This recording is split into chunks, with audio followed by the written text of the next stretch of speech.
오늘 하나님 말씀은 고린도후서 13장 4절입니다.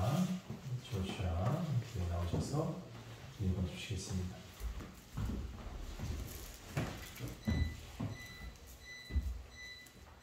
그리스도께서 약하심으로 십자가에 못 박히셨으나 하느님의 능력으로 살아계시니 우리도 그 안에서 약하나 너에게 대하여 하느님의 능력으로 그와 함께 살리라.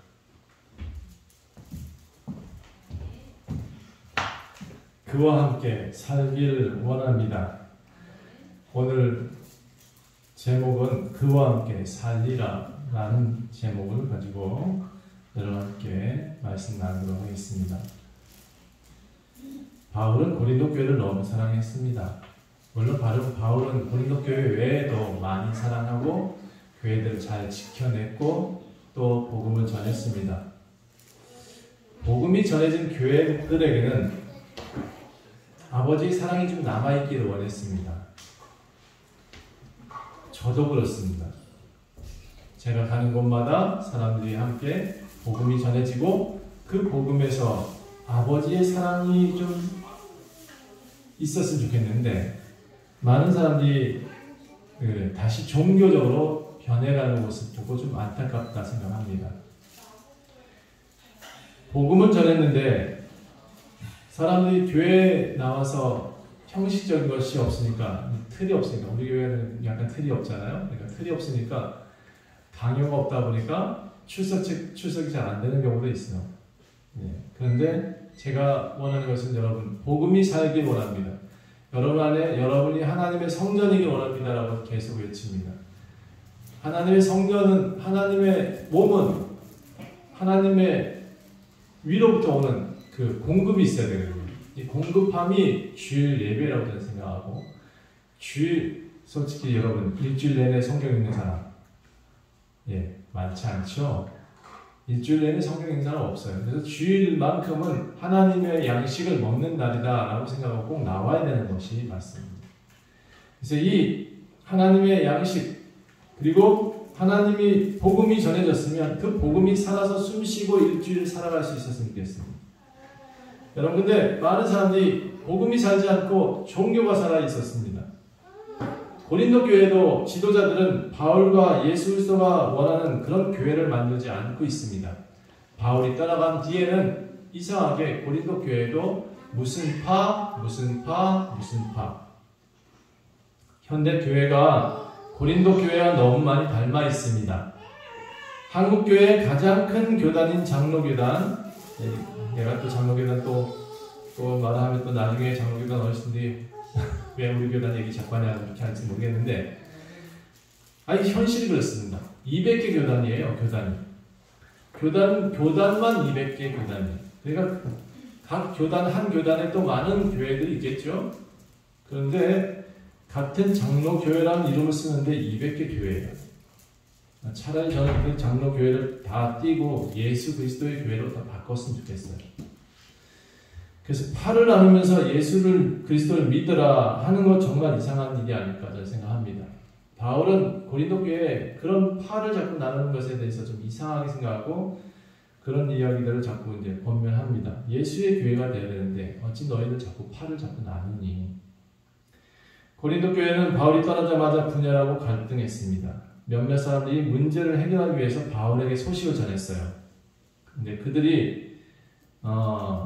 그들에게 이제 이게 올바른 신앙이다라고 쓰여진 글이 이 고린도 전서와 고린도 후서인 겁니다. 바울은 그들한테 이 글을 읽고 바른 길을 걸어가라 라고 말을 합니다. 자, 이 고린도 교회 어떤 교회였냐면 그리스, 지금의 그리스 지역이고요. 항구 도시예요. 많은 신들이 있었고 그 신들이 추구하고 있는 것이 좀 잡다한 것들이 많아요. 그래서 아주 안 좋은 행위들을 많이 했어요. 그래서 여기에 그들이 사는 도시에 음란함이 많았고 그들이 사는 도시에 뭔가 결혼도 잘못하고 있고 여러 가지 잘못한 게 많아요. 그래서 이 고린도 교회의 가장 큰 주제의 내용들이 그런 것들이 쭉 써 있어요. 우상 숭배하지 말아라. 결혼은 어떻게 해라? 또 부부 사이는 어떻고 어떤 적이 이제 교회는 어떤 관계로 해야 되고 심지어 어떤 연보를 드려야 되고 아주 조목조목 어떤 집을 지어야 되고 어떤 모습으로 우리 살아야 되고 아주 조목조목 잘못된 걸 다 꼬집어내고 있습니다. 그런데 잘못된 걸 꼬집어내면서 고린도 교회한테 이제 너네들 이제 끝났어 이렇게 말하는 게 아니에요. 계속해서 고쳐주자, 고쳤으면 좋겠다라는 얘기를 계속하고 있는 거죠. 현대 교회에서는 이 고린도 교회를 제가 항상 할 때마다 우리 교회가 이런 모습입니다라고 말하는 형태가 아니에요. 우리 교회는 이러지 맙시다라는 말씀으로 여러분한테 전하고 있는 겁니다. 고린도 교회는 사실 저는 바울한테 읽을 때마다 바울한테 참 배신을 많이 한 교회네 이런 생각을 많이 합니다. 교회 가운데 가장 닮지 말라고 설교하는 교회의 모습이에요, 제가. 근데 그럼에도 바울은 그들을 고치고 싶었습니다. 그리고 바른 신앙을 찾기를 원했습니다. 그러니까 목사님들이 성도들한테 잔소리하기 좋은 책이다 이런 얘기입니다. 이 성경 구절을 가지고 많은 이들한테 이렇게 하지 마세요, 저렇게 하지 마세요 할 수 있는 그런 책이긴 합니다. 왜냐하면 바울의 글을 읽으면 읽을수록 교회를 향해서 잔소리를 많이 하거든요. 여러분 잔소리 많이 하는 아버지를 뭐라 하는지 아세요? 요즘 젊은 애들이? 그렇죠. 그런 일들을 여기서는 많이 할 수밖에 없는 그런 형태로 글이 쓰여져 있어요. 그러니까 고린도 전서를 계속 읽고 있다 보면 화가 나.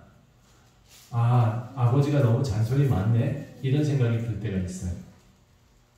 자, 그런데 여러분 잠언에서 말하기를 지혜로운 자식은 아비의 훈계를 듣는데요. 하지만 거만한 자는 꾸지람을 즐겨 듣지 아니한다라고 말하고 있어요. 그리고 교만한 사람들에게는 다툼이 일어난다. 아주 제가 세상에 나가서 보니까 교만한 사람들한테는 다툼이 일어나는 게 맞아요. 또 지혜로운 사람들은 이렇게 들을 줄 알더라고요. 여러분 따라합시다. 지혜로운 사람은 경청합니다. 거만한 사람은 듣기 싫어합니다. 그러니까 어떤 사람이 돼야 돼요? 남의 말에 항상 먼저 말하기보단 경청하는 사람이 돼야 된다는 거죠. 고린도 교회 사실 부자였어요. 마음밭은 그런데 진짜 가난한 교회예요. 아주 제가 돈 많은 사람들 보니까 딱 두 가지로 나타나요. 돈 많은 사람이 여유있게 사람들한테 풍성한 마음으로 대하는 사람은 그 사람은 자기 힘으로 돈을 벌지 않았어. 누군가 하나님 도우셨다고 항상 그들은 얘기하고 그 돈을 나눠주길 좋아하고 그 돈에서 자기 것이라고 주장하지 않아요. 그런데 진짜 나쁜 사람들이 있어요. 부자들인데 마음밭은 진짜 가난한 사람들 많이 봤어요. 인색해요. 돈 가졌어도 인색한 사람. 자기를 위해서는 큰 차 타고 좋은 집 살면서 왜 인색한지 모르겠어요. 그런데 그게 바깥에만 있느냐? 교회 안에 있는 사람도 그렇다. 이게 문제예요. 여러분, 하나님은 중심을 보시는 하나님이세요. 겉모습 보시는 분이 아니세요. 그래서 그 사람이 부자냐, 그 사람이 가난한 사람이냐, 그걸 보지 않아요. 그 사람이 지금 무엇을 넣고 있느냐, 그걸 중요하게 생각하시는 분이세요. 마음과 정성과 뜻을 다해 주 너의 하나님 사랑하라. 이게 헌금이에요. 이것을 넣는 사람들은 예배를 제대로 하는 것이고 이것을 제대로 하지 않는 사람은 예배하지 않는 거예요. 그래서 마음과 정성과 뜻을 드리는 사람이 부자예요. 인색한 사람은 이 마음과 정성과 뜻을 드리지 않아요. 교회에 그냥 나왔다 가요. 왜? 자기가 위안을 받기 위해서 교회에 나와요. 이건 틀린 말이에요. 교회는 위안을 주는 것이 아니라 도리어 잔소리를 많이 해요. 질책을 많이 한단 말이죠. 교회에 나와서 죄를 깨닫는다고 표현하고 있잖아요. 그렇죠? 많은 사람이 설교를 통해서 내 죄가 뭔지를 안다, 알게 됐다라고 표현하는 것은 위안이 아니에요. 그들을 바른 길로 인도하고 가는 채찍일 수 있어요. 그런데 그 채찍이 왜 좋아요? 왜 그 사람을 올바르게 인도해요? 그 사람이 천국 갈 수 있는 방법이기 때문에 그것을 말하고 때리죠. 자, 아버지는 자식한테 채찍을 때리라고 되어 있어요. 매를 베라고 성경은 나와 있어요. 잠언서에. 왜 그렇게 얘기를 하고 있을까요? 죽지 않는데요. 매를 때려서라도 그가 바르게 갈 수 있도록 인도하라라고 말하고 있습니다. 이 고린도 교회는 사실 지금 어떤 교회로 남아있냐? 고린도 지역에 교회가 하나 있어요. 바울 기념 교회. 그런데 옛날에 지어진 고린도 교회는 없어요. 그때 지어졌던 교회의 모습은 사라지고 사도 바울 기념 교회가 남아있어요. 1858년도 이전에 큰 지진이 있었는데 그 지진 이후에 세워진 교회라고 말을 해요. 그런데 그게 기독교냐? 예, 기독교일 수도 있고 천주교일 수도 있고 뭐라고 표현하면 그리스 정교회라고 이름이 남아져 있어요. 들어가면 휘황찬란하게 그림이 그려져 있는데 교회에 들어가서 앉아있을 공간은 사실 적은 것 같더라고요. 모양은 비슷한데 실제 정교회는 우상과 그리스도를 짬뽕에 누워 있어요. 그래서 대부분 정교회에 가면 그림들이 많아요. 무슨 성인을 같이 두고 있어요. 제가 아까 말씀드렸어요. 예수 그리스도 외에는 우리를 구원할 리가 없습니다. 천사도 우리를 구원하지 못해요. 천사도 우리의 기도를 대신해서 들고 가서 하나님께 전달하지 못해요. 우리의 기도는 하나님께 직구하리라 직접 구하게 되어져 있어요. 그래서 천사 숭배도 사실 맞지 않는다. 그런데 정교회는 이 천사 숭배를 해요. 그래서 제가 지금 말씀드린 거예요. 모양은 비슷한데 실제 정교회는 우상과 예수 그리스도를 짬뽕에 두었기 때문에 또 천주교와 비슷하고 기독교는 다른 모양을 가지고 있어서 저는 익숙하지 않은 것 같아요. 바울은 디도를 먼저 이 고린도 교회에 보냅니다. 자기가 다른 곳에 가 있으니까 디도한테 보내고 그들의 신앙을 바로잡기를 원했어요. 근데 역시 좋은 결과를 얻지 못했어요. 그래서 바울이 이제 직접 가겠다라고 말하고 있는 것이 이제 오늘 13장에서 아주 작정하고 12장 11절부터 쭉 그런 얘기를 하고 있어요. 나 이제 같이 갈 거야. 이제 너희한테 세 번째 갈 거야. 자, 고린도 교회를 얼마나 사랑했으면 사실 이 고린도 전서 전에 책이 하나 또 있어요. 그런데 고린도 교회 그 책이 어디 갔는지 없어요. 지금 우리한테 안 전해집니다. 왜 안 전해질까요? 예, 그거 아마 그 고린도 교회 파벌 싸움 때문에 다 찢어서 버렸을 것 같아. 두 번째 책인 이 고린도 전서가 전해졌고요. 고린도 후서, 예, 그 사이에 바로 무슨 한 책이 더 있었다는 얘기가 있었어요. 근데 그 책도 없어졌어요. 그래서 지금 고린도 전서와 고린도 후서만 남아있어요. 원래 바울은 4권의 책을 썼다는 거죠. 4번의 편지를 썼어요. 그런데 그 4번의 편지 중에 우리한테 2권밖에 안 남은 이유도 고린도 교회의 이 인색함 때문이 아니었을까 저는 그런 생각을 해보는 겁니다. 자, 세 번째 가겠다라고 말을 해요.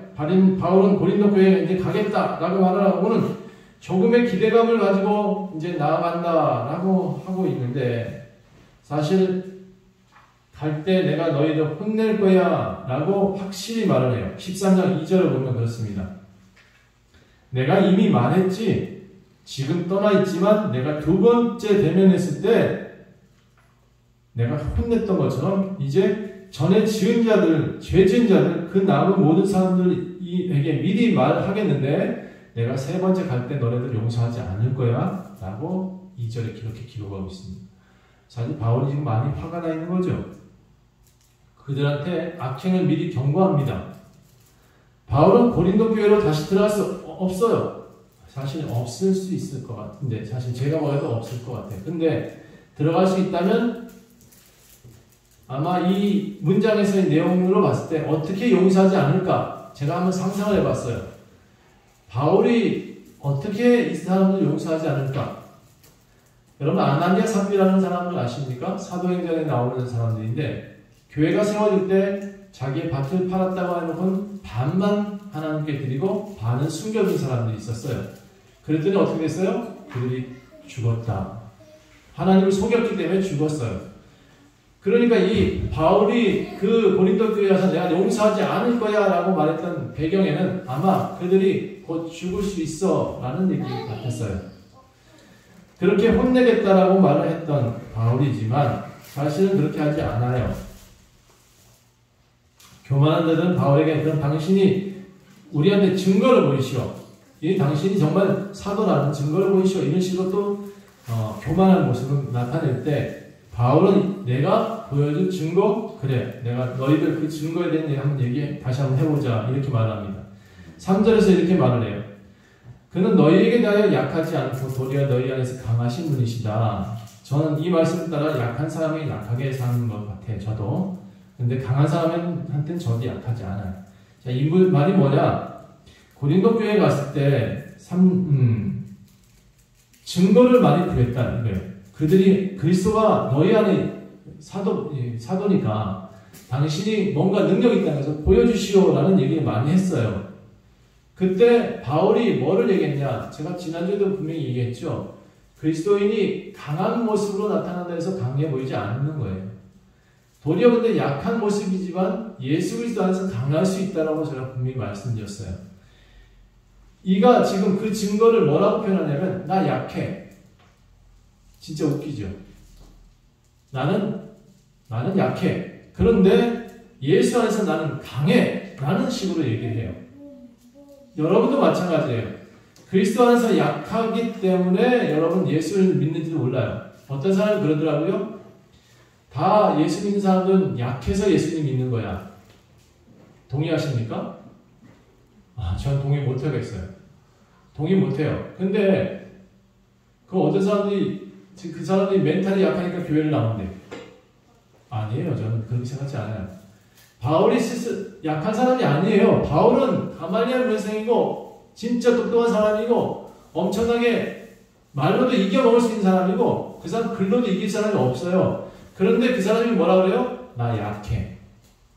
이렇게 얘기해요. 난 약한데 내 안에 계신 예수는 강해. 라고 말을 해요. 4절 한번 읽어봅시다. 여러분 이거는 오늘 본문 말씀인데 제가 왜 이 본문 말씀을 여러분한테 강조하고 있냐? 여러분도 이 모습을 갖고 있기 때문에 그렇습니다. 4절 함께 읽어볼까요? 시작. 그리스도께서 약하심으로 십자가에 못 박히셨으나 하나님의 능력으로 살아계시니 우리도 그 안에서 약하지만 너희에게 대하여 하나님의 능력으로 그와 함께 살리라. 우리는 그와 함께 사는 존재야 라고 말하고 있습니다. 여러분 약하다고 저는 우리 성도들이 바깥에 나가서 약한 모습이 있다. 아니 저는 이게 다른 표현할게요. 우리 성도들이 약하다고 누구한테 혼나고 있다. 제가 가만히 있지 않아요. 제가 가서 멱살 잡아줄게요.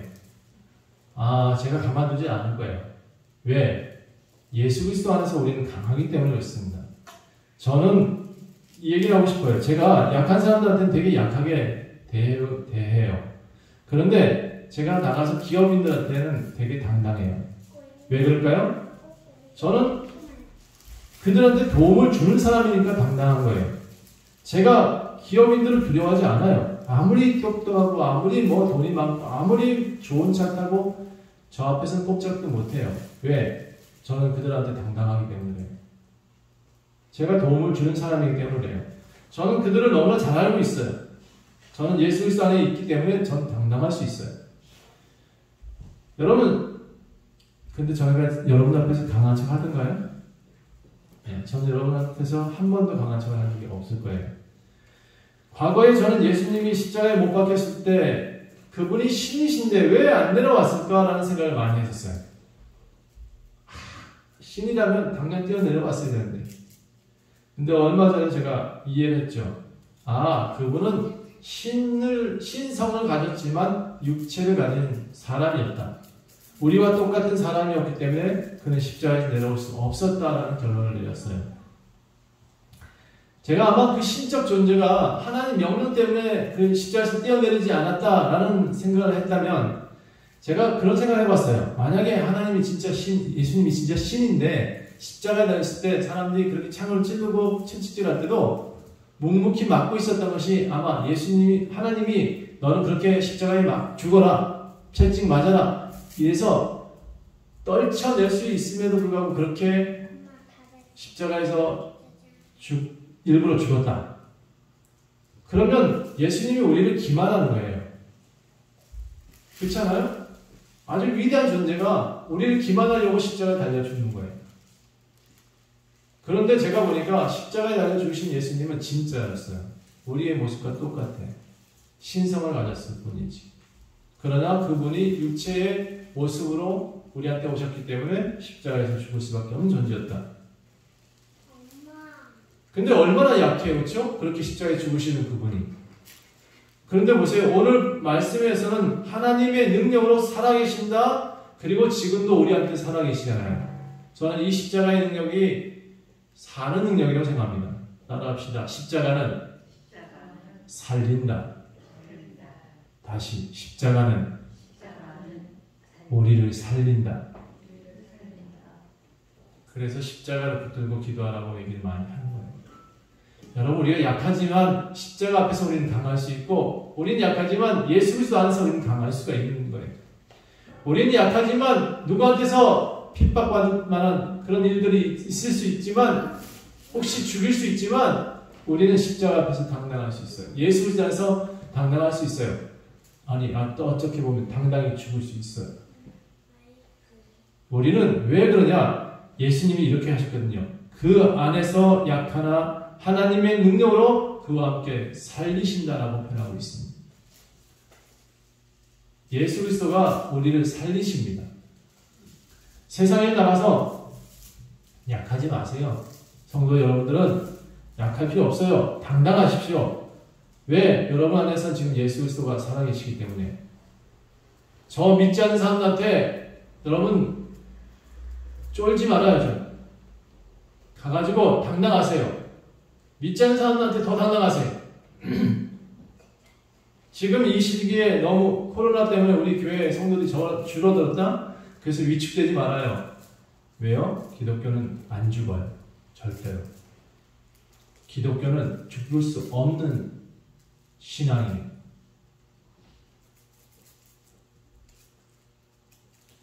예수님은 십자가에 죽으신 것 같지만 죽지 않았어요. 여러분은 이 땅에서 살면서 약하지만 절대 쓰러지지 않을 거예요. 저는 그것을 여러분이 분명히 믿으셨으면 좋겠습니다. 사역자들한테 이 바울도 그렇게 고백을 한 거예요. 내가 약하지만 나는 지금 예수 그리스도 안에서 강하다. 내가 너희들한테 그렇게 천시받을 존재가 아니야. 내가 가서 너희들한테 다 칼로 쓰려올 수 있지만 난 그렇게 하지 않을 거야. 이 말은 예수님이 하시는 얘기 중에 하나입니다. 다 너희들 싹 쓸어버릴 수 있지만 나는 그렇게 하지 않을 거예요. 모든 인간은 약해서 죽습니다. 모든 인간은 약해서 죽어요. 그런데 하나님 안에 있는 사람은 영원히 죽지 않아요. 그게 기독교의 가장 핵심이에요. 따라합시다. 기독교는 죽지 않습니다. 예수를 믿는 나는 결코 죽지 않습니다. 그래서 우리가 강한 거예요. 우리는 죽을 수 있는 존재가 못 돼. 그리스도 안에서 우리는 영원히 살 수밖에 없는 존재예요. 이것을 성경은 이렇게 표현합니다. 우리도 그리스도 안에서 약하지만 너희에 대해서는 하나님의 능력으로 그와 함께 살리라. 세상 사람 앞에서는 당당하게 서겠다는 바울도 그 의지가 담겨 있습니다. 여러분도 세상 사람들 앞에서는 당당하셔야 돼요. 그 의지를 다지려고 이 4절이 반드시 기억되어야 됐으면 좋겠습니다. 그리고 여러분 기죽지 말아요. 여러분 기죽게 하는 사람 있으면 내가 달려가서 제가 머리채를 잡을게요. 네. 제가 가만두지 않을 거예요. 나는 누가 걸면은 나는 그냥 안 들어요. 나는. 그렇죠. 가게도 오는 손님이 뭐라 그러는 거예요? 믿으니까. 바울이 이제 마지막으로 몇 가지 당부합니다. 첫 번째 당부는 그래서 여러분 안에 믿음이 있는가 정말 시험해봐라. 그리고 확증해라. 그렇게 5절에 말합니다. 그 믿음이 있어야 우리가 살죠. 오뚜기처럼 살 수 있는 거 아닙니까? 그 믿음이 없는데 어떻게 우리가 오뚜기가 돼요? 부활신앙이 없는데 우리가 어떻게 오뚜기가 될 수 있겠어요? 여러분 이 믿음을 확증해라. 그리스도께서 너희 안에 계신 줄을 너희가 알지 못하느냐? 그렇지 않으면 너희가 스스로 버림받는 사람이 아니더냐? 그러니까 확증하세요. 믿음이 있는지 여러분 이 믿음이 있는지 확증하셔야 돼요. 내가 믿음이 뭐예요? 죽어도 산다. 이게 믿음이에요. 나를 괴롭혀? 나는 쓰러져도 다시 일어난다. 이게 믿음이에요. 나는 영원히 죽지 않는 존재. 이게 믿음이에요. 두 번째, 바울이 건재하다는 소식을 고린도 교인들한테 전하고 있어요. 세 번째는 교회는 옳은 길을 하고 싶은 아비의 마음을 전하고 있어요. 이 바울이 이 마지막에 쓰여진 내용들 보면 꼭 아빠 같아. 아빠가 자식들한테 훈계하는 것처럼 좀 이랬으면 좋겠다 이렇게 얘기하고 있어요. 7절부터 9절까지 좀 읽어보겠습니다. 우리가 하나님께서 너희로 악을 조금도 행하지 않게 하시기를 구하노니 너희도 죄짓지 않기를 내가 맨날 기도한다 이런 얘기예요. 이는 우리가 옳은 자임을 나타내고자 함이 아니라 우리가 지금 뭐 의인이라는 그런 게 아니라 오직 우리는 버림받은 자 같을지라도 너희는 선을 행하고 하고 싶은 거예요. 자, 목사 버림받은 같은 그런 존재가 될지라도 너희 성도들 살리고 싶은 거야. 바울은 이렇게 표현합니다. 그리고 우리는 진리를 거스려 아무것도 할 수 없고 오직 진리를 전할 뿐이다. 우리는 진리밖에 전할 수 없는 존재다. 우리가 비록 약하게 보일지라도 너희가 강하게 된 것을 우리는 기뻐한다. 아빠는 이렇게 약해지지만 너희 자녀들은 강해져라 이 얘기예요. 아빠는 나이가 들어서 힘들지만 너희 자녀들은 이제 성장하니까 힘내. 그런 거예요. 이것을 위해서 기도하고 있으니 너희가 온전하게 될 것이다. 이걸 위해서 지금 바울은 기도하고 있다. 너네들이 강하게 되기를 위해서. 너희들이 지금 믿음이 강하게 되고 또 옷들이처럼 일어서게 하고 싶어서 지금 바울은 그렇게 기도한대. 여러분 제가 무슨 기도하는지 알아요? 누가 우리 성도들을 어렵게 했다. 어렵게 한 사람 가만두고 제가 기도할 때 뭐라 그러겠어요? 하나님 그놈의 멱살을 잡아주시옵소서 하고 기도하고 싶으나 다만 제가 그 사람들의 멱살을 잡을 수 있는 용기는 없어서 그리고 또 그 사람의 이름을 그렇게 불러가지고 죽게 하고 싶지는 않아서 하나님 불쌍히 여겨주시옵소서 하고 기도합니다. 여러분 그러나 솔직히 우리 성도들이 어려움을 당하고 있다면 제가 진짜 멱살 잡고 제발 죽여주시옵소서 기도하고 싶을 때 한두 번이 아니에요. 참아야겠죠? 네, 참겠습니다. 여러분, 저는 여러분이 이런 설교를 원합니다. 오늘 믿음이 있는 사람은 죽지 않는다고 말씀드렸습니다. 믿음이 있는 사람들은 영원히 산다고 말씀드렸습니다. 믿음이 있는 사람들은 결코 약하지 않다고 말씀드렸습니다. 여러분, 이 믿음을 가지셔야, 이 부활신앙이 있어야 우리가 세상 사람들한테 당당할 수 있습니다. 바울은 고린도 교회를 너무나 세우고 싶었습니다. 저는 원주 좋은 교회를 정말 세우고 싶습니다. 그리고 혼을 내기보다는 사랑하려고 노력을 했습니다. 이 고린도 교회의 전서를 보면 바울의 사랑이 절실하게 느껴져요. 진짜 아빠 같은 마음으로 얘들아 이렇게 하면 안 되고 이렇게 해 좀 돌아와라. 이렇게 해야 교회답지. 이렇게 해야 진짜지. 이렇게 해야 진짜 신앙이 간다. 이렇게 다루고 얼르고 하는 모습이 너무 많아요.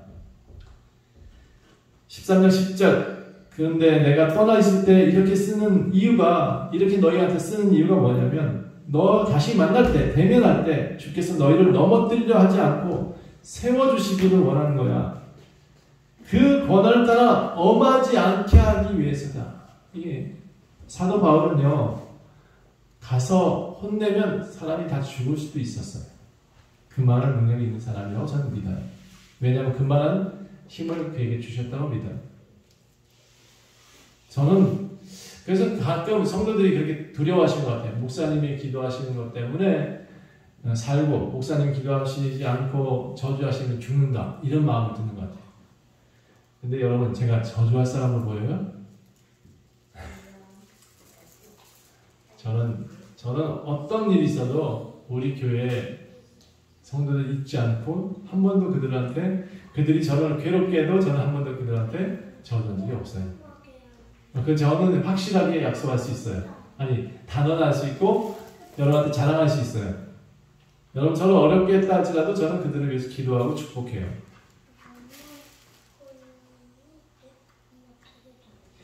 마지막으로 이제 바울은 부탁합니다. 13장 11절 마지막으로 말하노니 형제들아 기뻐하자 온전하게 되며 위로받으며 마음을 같이하며 평안하여라. 또 사랑과 평강의 하나님이 너와 함께 계실 것이다. 거룩한 입맞춤으로 서로 문안해라. 여러분 교회가 해야 될 일이 뭐냐? 여기 딱 요약하고 나와 있어요. 교회가 해야 될 일이 뭐예요? 기뻐하는 거예요. 온전하게 되어지며 위로를 하는 거예요. 또 마음을 같이 하는 거예요. 그리고 서로 평안을 빌어주는 거예요. 사랑과 평강의 하나님이 너와 함께 하신다. 따라합시다. 사랑과 평강의 하나님이 나와 함께 하시리라. 그리고 너와 함께 하시리라. 축복하셔야 돼요. 오늘 예배 끝나시고 하나님이 너와 함께 하십니다 라는 축복을 다 함께 하시겠습니다. 네. 서로 입맞춤으로 문안하라. 이거 좀 곤란하다. 한국 문화에서. 그렇죠? 그러니까 서로 하나님 살아계십니다 라고, 하나님 너와 함께 하십니다 라는 그런 제목으로 서로 악수해주는 시간 갖도록 하겠습니다. 말씀 맺습니다. 주 예수 그리스도의 은혜와 하나님의 사랑과 성령의 교통하심이 너희 무리와 함께 있을지어다. 바울은 예수가 너희와 함께 있기를 구합니다 라고 기도하고 있잖아요. 그렇죠? 저는 여러분한테 뭐라고 기도할 것 같아요? 매일매일 그리스도의 은혜와 하나님의 사랑과 성령님의 교통하심이 우리 성도 한 사람 한 사람에게 함께 하옵소서라고 기도합니다. 여러분, 제 기도 제목은 다른 거 없어요. 이거예요. 이렇게 기도해요. 저는 주 예수 그리스도의 은혜와 하나님의 사랑과 성령님의 교통하심이, 하나님의 보호하심이 여러분한테 항상 있기를 원합니다라고 저는 기도해요. 제가 할 수 있는 최선의 기도라고 생각해요. 그래서 이 구절들을, 바울의 마지막 구절, 성경들의 마지막 구절들 보세요. 다 축복하는 말로 끝나고 있습니다. 이 축복의 말들을 여러분 잘 기억하시고 여러분 삶 가운데도 우리 하나님이 나의 함께 하시는구나, 우리 하나님의 사랑과 성령님이 교통하심이 나와 함께 하시는구나 항상 기도하고 그렇게 믿으시길 부탁합니다. 기도하겠습니다. 하나님, 고린도 교회를 너무나 사랑했습니다. 바울은 그 교회, 어려운 그렇게 분열하는 그 교회를 사랑했습니다. 그리고 그들에게 바른 신앙을 전했습니다. 저도 하나님 원주 좋은 교회 성도들에게, 우리 가족들에게 바른 신앙을 전하기 원합니다. 우리 성도들이 약해진 존재가 아니라 예수 그리스도 안에서 강한 존재임을 분명히 알게 하기 원합니다. 그리스도 안에서 우리는 당당할 수 있는 존재임을 선포합니다. 하나님, 우리 원주 좋은 교회에 있는 모든 성도들 나가서 세상 사람들한테 치이지 않도록 도와주시고 항상 하나님의 사랑과 능력과 권능이 함께하여 주시기를 간절히 원합니다. 함께하여 주셔서 또 전하여 주셔서 듣게 하셔서 감사드리고 이제 우리가 세상 가운데 당당히 나아갈 수 있도록 도와주옵소서. 감사드리며 예수 그리스도의 이름으로 간절히 기도합니다.